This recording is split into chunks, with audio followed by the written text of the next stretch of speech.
St. Paul, Minnesota, AP. Two Illinois men who helped bomb a Minnesota mosque in 2017 on Tuesday received prison sentences far below the 35-year mandatory minimum that they had faced, after victims and prosecutors asked for leniency because the men cooperated and testified against the mastermind of the attack.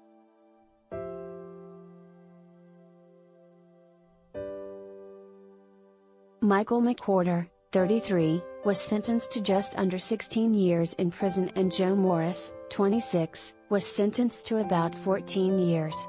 Both testified in the 2020 trial against Emily Claire Hari, the leader of a small Illinois militia group called the White Rabbits.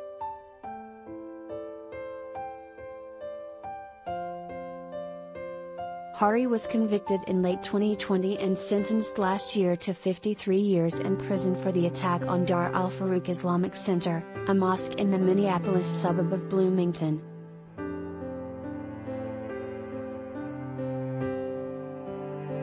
U.S. District Judge Donovan Frank said Tuesday that the men's substantial assistance allowed him to issue penalties below the statutory minimums, the Star Tribune reported.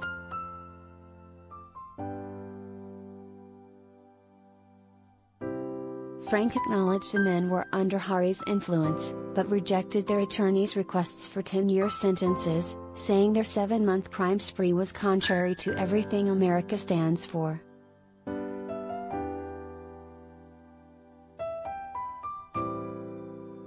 When all is said and done, Frank said, anything less would not promote respect for the law.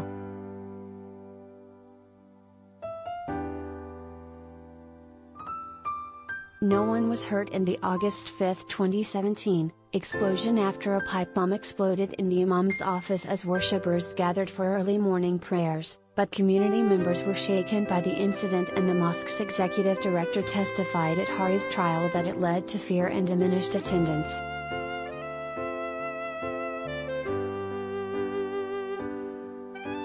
Assistant U.S. Attorney Allison Ethan asked Frank for a 50% reduction from the mandatory minimum sentences for McWhorter and Morris, a request that she and Frank both said was rare.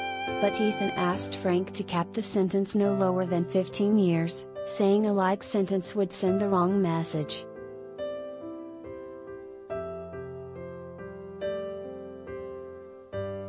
Imam Muhammad Omar, executive director of Dar al-Farouk Center, asked fellow clergy and faith leaders to sign an open letter urging forgiveness. Omar called McWhorter and Morris two young men who temporarily were plunged downwards into the darkness of Emily Hari's world.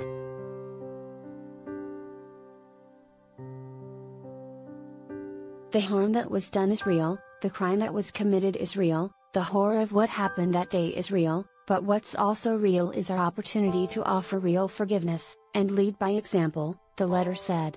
We believe that only through forgiveness can we have any real chance to heal and move forward.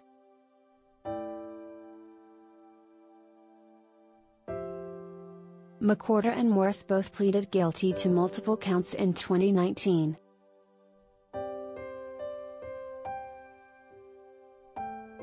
At Hari's trial, their testimony showed that Hari told them to throw the pipe bomb into the center while Hari waited in a rented truck. Morris testified that Hari told him the mosque was training ISIS fighters, something the mosque has denied and prosecutors have never alleged.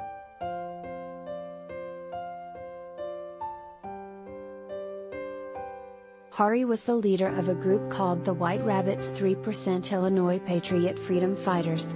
In addition to the mosque bombing, the group also robbed a Walmart with airsoft guns, tried to extort the Canadian Railroad, invaded homes and attempted to firebomb a women's health clinic in Champaign, Illinois.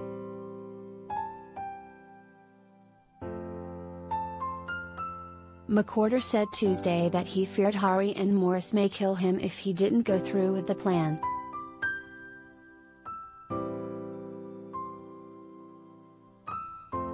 I bombed a mosque. But it was not by choice, he said. I feared for my life when I bombed the mosque. I didn't do it out of just pure hatred. I don't have any hate for Muslims.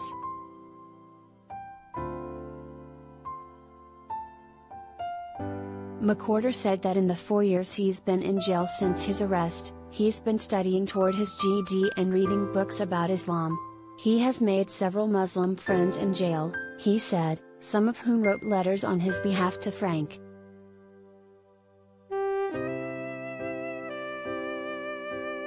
Morris apologized to those he harmed, saying he was ashamed that he believed the things Hari told him.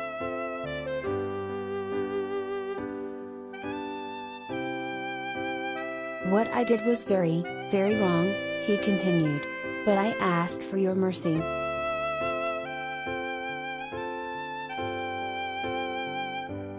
He said he planned to return to the Amish community, where he once lived, after finishing his prison term, saying that's the only time in my life I was shown support and love. Several members of that community were in court.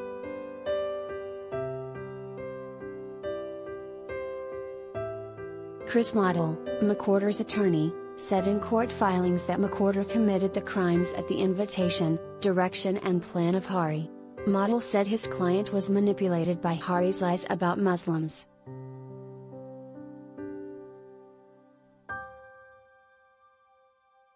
Morris attorney, Robert Richmond, said his client suffered from undiagnosed mental illness, including schizophrenia and depression. Richmond wrote in court documents that Hari took advantage of Morris' illness, telling him to follow the angels speaking to him.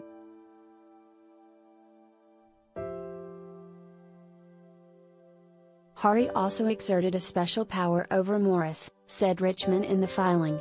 No one in the world was closer to him. When Hari told Joe to do something, Joe did it. Hari was a hero to Joe. He felt that Hari accepted him.